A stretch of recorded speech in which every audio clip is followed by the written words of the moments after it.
բանին չենք ունեցել, ուղղակի այս դեպքերը ինչ որ կատարվում է, սա ակնհայտ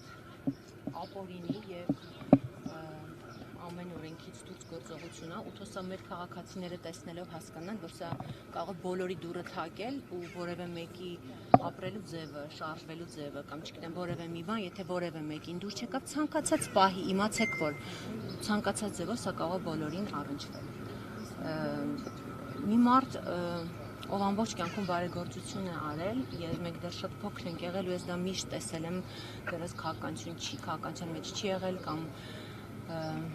այսքան մեծ ունեցվածքի տեր չի եղել հայրս, որը կամաց տարին ընթացքում է ձեռք բերել, մենք մշտապես ականատես ենք եղել այդ բարեգործական արարքներին, ծրագրերին, այո, ու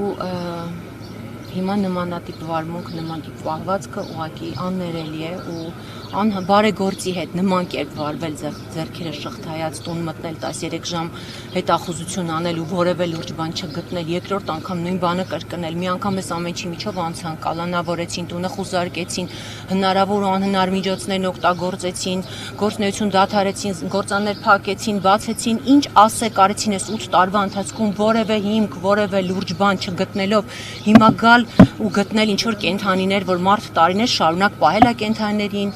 բազմաթիվ անգամներ հեռուստատեսությամբ, լրատվամիջոցներով դուք տեսել եք այդ կենդանիներին, դա նորություն չի ու գաղտնիք չի, դա իր հոբին է, նախասիրությունն է, մանկուց մենք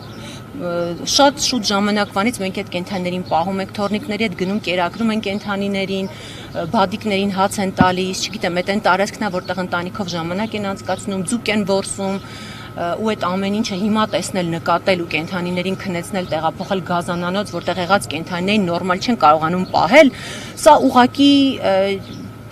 թող մարդիկ դատապարտեն, թող մարդիկ ուղեղ ունեն, վստահ եմ բոլորը բանական մարդիկ են, թող մարդիկ տեսնեն ու եզրակացություններն իրենք անեն, ոչ մի բան ասելու չունենք, իսկ գիտեք դատելը աստվածաշնչյան պատգամներով են առաջնորդվում, պատարակներ են գնում, սաղմոսներ են ասում,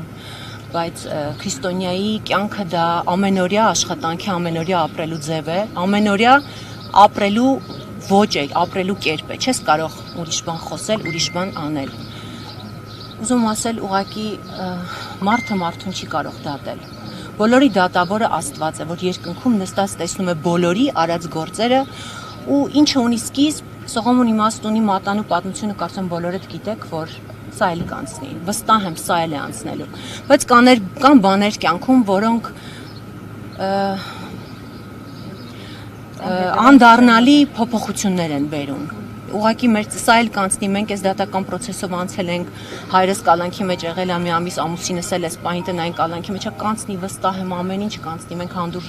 կարողանալու ենք դիմակայել ու այս փորձությունն էլ անցնել, բայց բաներ կան, թող ժողովուրդը հասկանա, որ անդառնալի բաներ կարան լինեն մեր երկրում, մեր պետականության, մեր կրոնի, մեր մշակույթի փոփոխության մեջ, որ դրանք մենք երբևէ էլ հնարավոր է չկարողանանք վերականգնել, իսկ դրա ոնց որ հիմա մենք այս տոտալ անգրագիտության պտուղներն ենք քաղում, անարդարության պտուղներն ենք քաղում, սրա սերմերը տարիներ առաջ են տնկվել, այսպես ասած, իսկ հիմիկվա սերմերը, որ տնկվում են, սրա պտուղները մեր երեխաներն են քաղելու ցավոք մի քանի տարի հետո, ուզում եմ բոլորս թափ լինեն, զգոն լինեն, ճիշտ մտածեն, ճիշտ ապրեն, դադարեն իրար քննադատելուց, դադարեն ձվի մեջ մազման գալուց, իսկ Աստված վերևն է, ես վստահ եմ, որ ամեն ինչ արդար է լինելու,